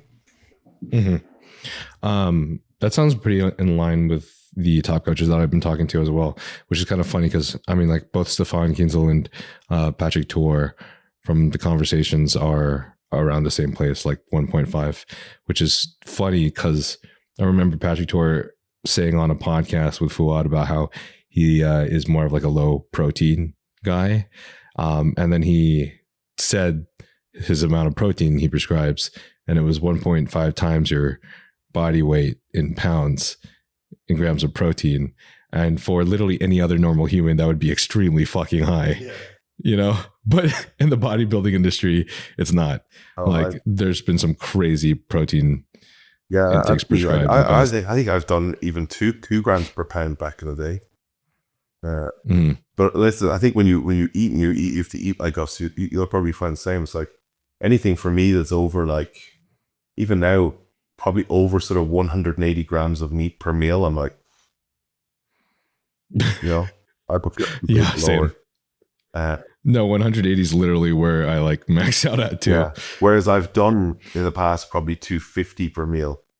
But I guess the back end, and that's probably when I was a little bit smaller and my calories weren't getting as high through carbohydrates as well back then. Whereas then my food gets very, very high, and it's quite a lot of work. Gotcha. Yeah, that makes sense. Joseba Ibarra, the homie, asks, what sets you apart from other coaches in the industry? I think for me, what I like to think is my relatability to my athletes, my experience. Like I say to all my athletes, is I'm like, listen, anything you go through, I've been there, done that, experienced it, felt it, cried, felt joy, everything. I've been there, done that. And I think a lot of my athletes who want to achieve high standards hold me to have a certain level of respect for me that what I've done and achieved. And there's not many coaches I've coached at the level I have while still doing it themselves.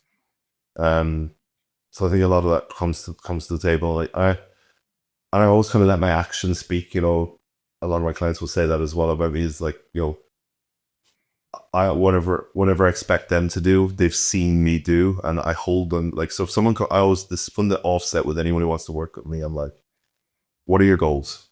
Okay, they tell me your goals. I'm holding you to that standard, and I will call you out on your bullshit. I will also be the person who's there to support you and you can talk to no matter what. Like, I'm going to be relatable on that side of things, but I will call you out on your shit, and I'm going to hold you that standard. So if you tell me you want a pro card in classic, I'm going to treat you like I treat my pro classic guys. And because I've been there, like, I'm not someone who was gifted with genetics. I've worked for everything I've achieved. So I understand what the work that's needed to put in. Yeah. I think that is extremely viable. And I 1000% agree. I think you do have a lot of experience and stories that I think are very, very relatable. And honestly, the entire first half of our podcast was fucking awesome. A whole lot of mistakes that we can learn from that they don't have to. Yeah. Yeah. Are you going to be at the Arnold Classic this year? I'm not. I'm actually going out to Texas the end of March into the first 2 weeks of April. So I just had to travel there for that rather than going to the Arnolds this year. Damn. Okay. Gotcha. I love Texas. It's like my place to go. Yeah.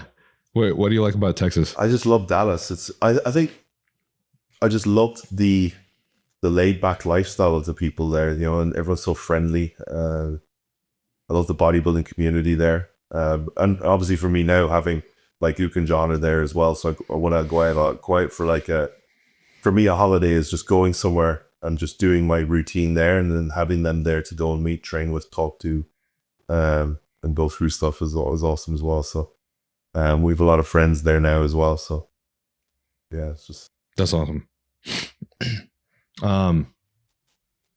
Yeah, I miss Texas every now and then. I don't think I'm ever going to live there again, but honestly, it was really nice. And when kids weren't racist to me, all things aside, everything else about it was nice and peaceful, and all the stakes were fucking huge. So I kind of miss that. Craig Goliath says, tell him he has some 9K peaks, like, stop.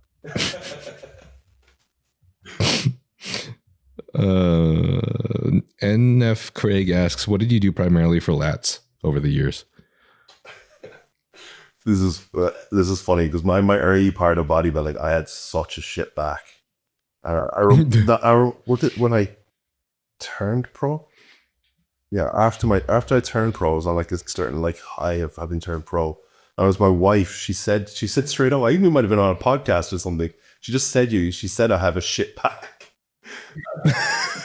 So I completely. I took my ego away. I've always been quite strong in like pulling movements.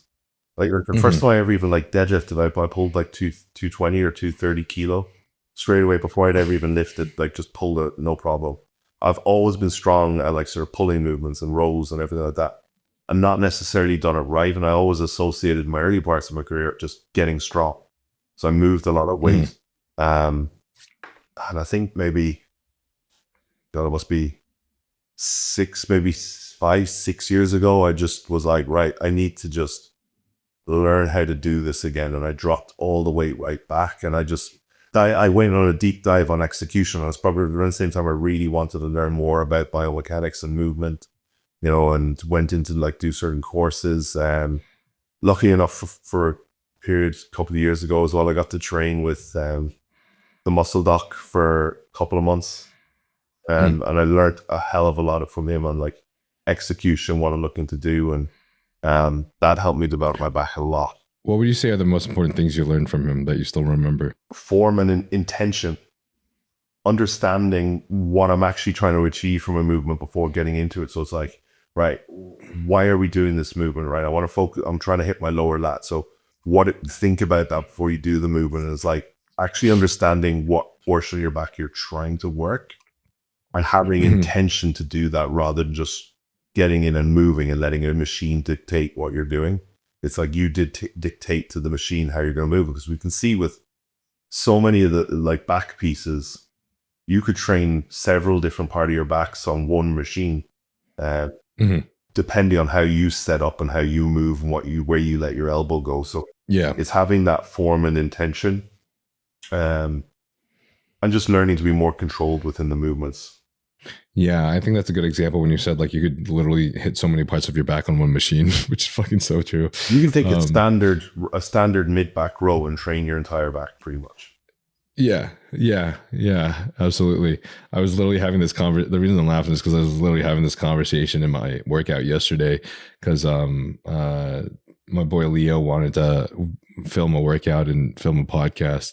So we were hitting back and he set the cable up low and I wanted to set up the cable high. And I'm like, why? And I like kind of tested him a little bit. I'm like, why do you want to set up the cable low for this lat workout we want to do? And he tried to explain it. And when he was explaining it, I just kept thinking in my head about how much I was disagreeing with it. And he stated basically, because when he has the cable low, he brings his elbow in and tucks it in low in this position that engages his lat. And then I was about to say something. And then he was like, but honestly, it really doesn't matter where you put the cable. It just matters where you finish with your elbow. And then the moment he said that, I was like, okay, cool. Then we're on the same page. Yeah. Funny. So I'm pretty certain the first show I did in Texas, he competed in as well. Oh, no way. I'm pretty sure. Oh, no shit. Oh, that's awesome. Yeah. So I don't know. It was just a funny conversation, but yeah, it's like, my friend Nathan, for example, has always had the most trouble engaging his lats, and he just has a lot of trouble building it. But then you look at his physique and he has the most massive biceps and rear delts and just like a thick fucking back, bro. So it's kind of just funny that it's, I think part of it is genetic, you know, like some people just have an easier time engaging and having that muscle mind connection with certain parts. But like for him, for example, it's like every time he hits lats, his biceps and his rear delts just take over, and he has a little bit of trouble just pinching in that elbow and really driving downwards into the lat instead. Yeah. So with people like that, I usually try to get them to think like that don't think like you're pulling on a machine. Think like you've got a rubber band attached to your wrist and try and drag it against it. So so there's like, it's almost like you're imagining there's like that pressure pulling you like this is when you're trying to pull it back. Because that's going to cue you not to pull like with your elbow first. Is going to cue you to sort of drag that lat back first and let that leave. Mm-hmm. Yeah. Tife2 asks, what's the bodybuilding world like in Ireland? Small. I think it would be, I don't think I'm in a fair place to comment on it anymore so much because I haven't lived there for 9 years. Yeah. So it's changed a lot. And, you know, it's something, it's cool to see it growing now, and something I've tried to give back to as well. You know, 3 years ago I sponsored the Muscle Contest Ireland, and I put my money in it to sponsor it.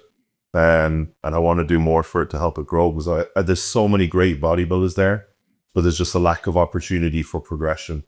And, you know, so, but for me, when I was coming up in it, I find it quite a negative space to be in. But I think it's certainly improving now. And it's cool to see a lot of the young guys coming through there. And there's definitely some really good bodybuilders coming out of Ireland there. So I'm sure I won't be I'm not the only. We had the first Irish female Olympian qualify this year as well. So that's awesome to see. I'm not the only one to do it now. Still the only male and first ever, but hopefully I won't be the only male soon. There'll be a couple more. Yeah. Because they keep fucking drinking too much alcohol. That's why. It's so fire though there. It was like that was one of the funnest times I had there. Is I would be bodybuilding there, and I met two homies there that were really into bodybuilding as well, and they were like asking me about Instagram and stuff. This was way back in the day, you know, so there was not as much prevalence in social media, especially in the bodybuilding industry. But they were like asking me for tips and shit, and we'd go lifting. We'd have like the hardest training session, and then afterwards we'd just get absolutely fucking smashed afterwards. So many gains made.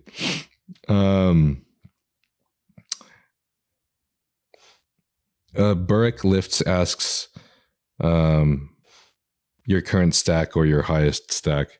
Oh, we discussed a little the highest.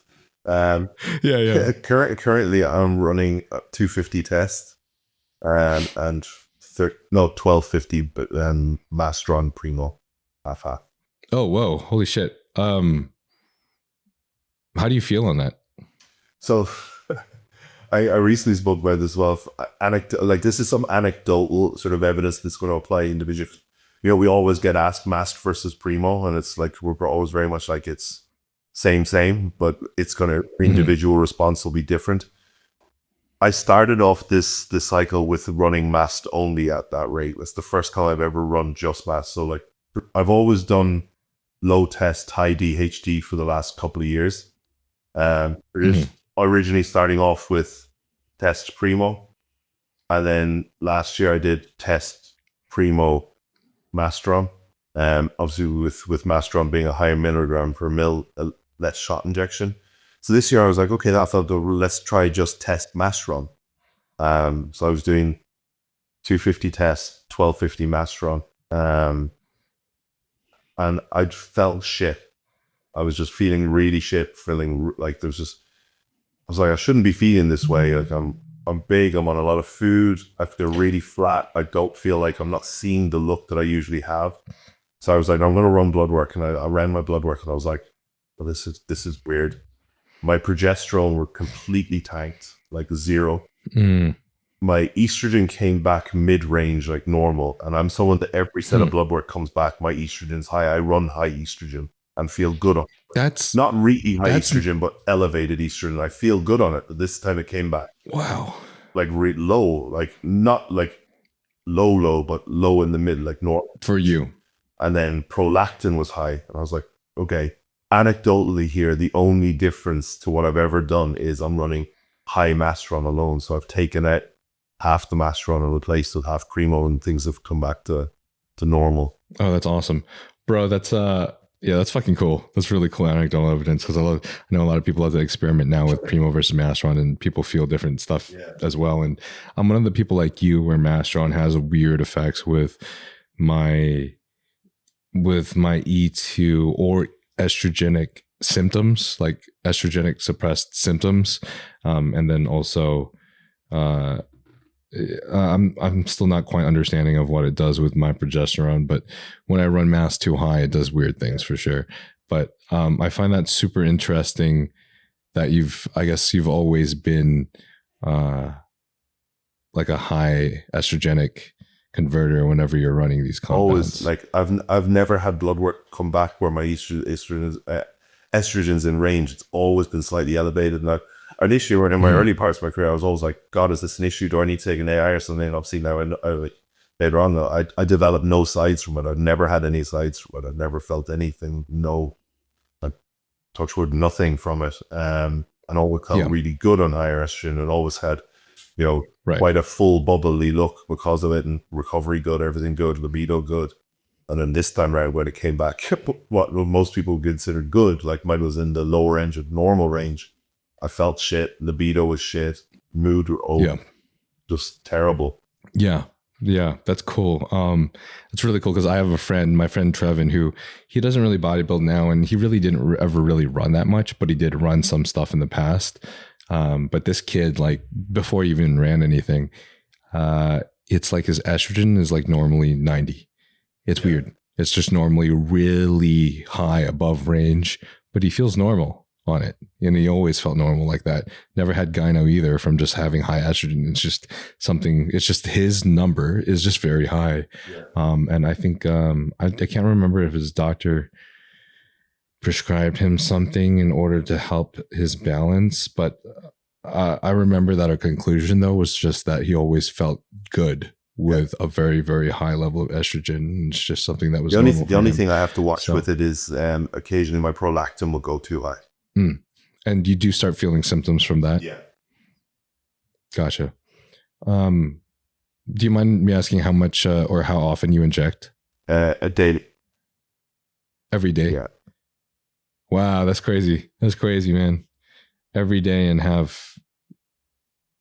it's so cool because for me, like I have to run 600 tests, 500 Primo. Actually, right now, specifically, it's 625 tests, 500 Primo.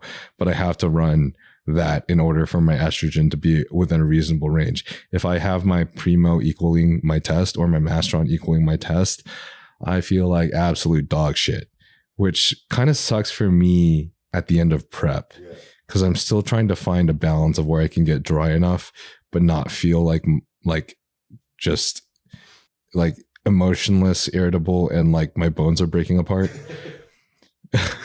So, yeah, it's just kind of interesting, but I also inject every day. So maybe if I I don't know, if I staggered my injections a little bit more, then I'm sure my estrogen level would be higher.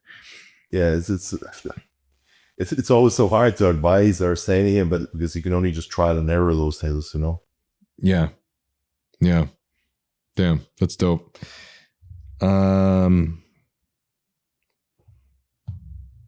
Enzo asks, do you have any regrets? I don't think so.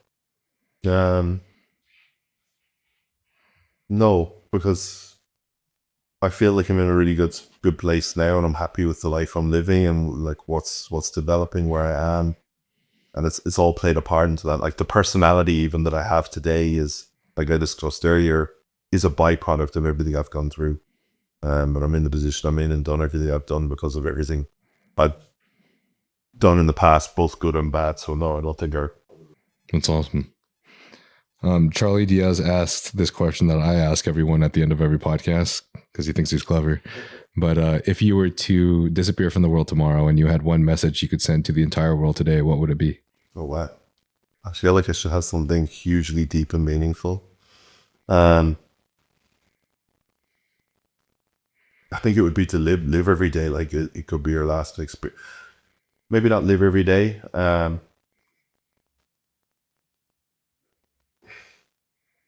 trying to think how to word it, but it's let those know around you that you appreciate it and like it could be your last, because you never know for either of you when it could be. So I think it's I don't want to live like, I think those are the things that anyone says that they regret is not saying something to someone they loved. So I think if that experience could be taken away, I think it's say what you want to say to the people you love.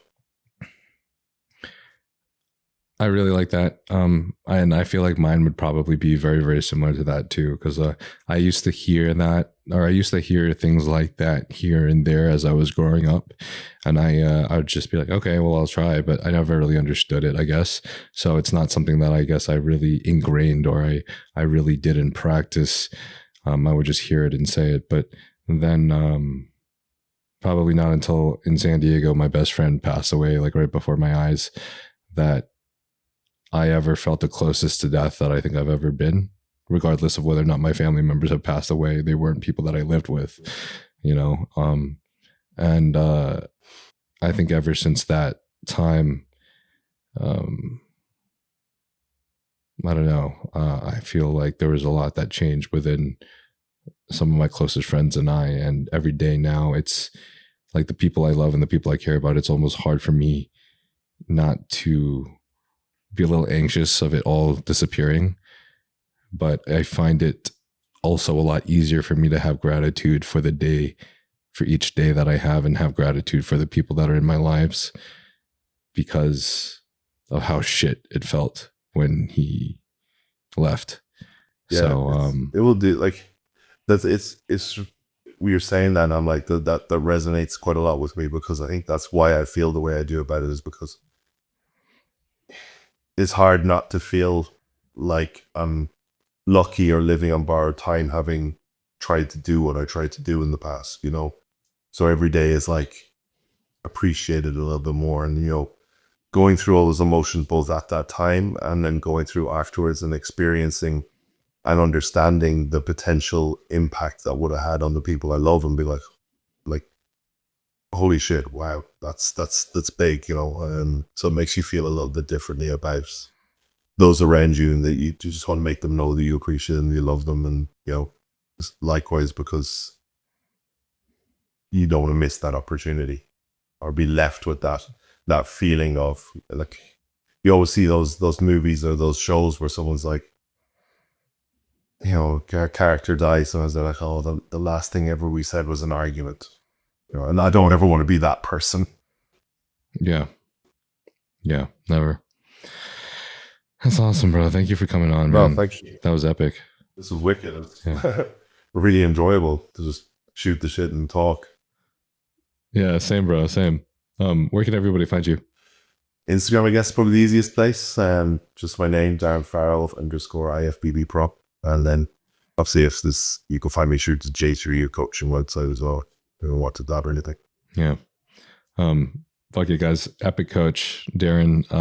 I think if you ever want to find a coach, my personal opinion is find someone that you can relate to, and find someone that you're comfortable just talking about your life with and going through things with. Though I know it can tend to be a lot when you have these huge connections with your clients and you guys deal with life. I understand each one is its own relationship, but I think that the fact that you have those relationships with your clients is probably the most powerful thing, because that's not something I had with my first coach, and it was pretty detrimental for me. Yeah, so it's hugely important. So what I try and stress to all my clients initially is I'm like, hey, this isn't just drop me a once a week check-in, you know, I'm here, talk to me, whatever, you know. I think the relationship is hugely important, because the most valuable information is what you tell me, and the more open and comfortable you are to tell me things, the more I understand it. Like, it's like we're playing charades, you know. The more you can tell me, the better I can understand, and the better the outcome will be. Yeah, 100%. That was awesome, bro. Thank you for coming on again. No, thank you, man. I appreciate you having me on. It's been wicked. Come out here, we'll look after you. Oh, that'd be awesome, bro. That'd be sick. I appreciate that. Yeah, pretty sure my girl and I will probably check it out sometime soon. We've been talking about it for so long. So appreciate the offer again, bro. Awesome, man. I'll talk to you soon, dude. You too, man. Have a good day. You too, man. Later.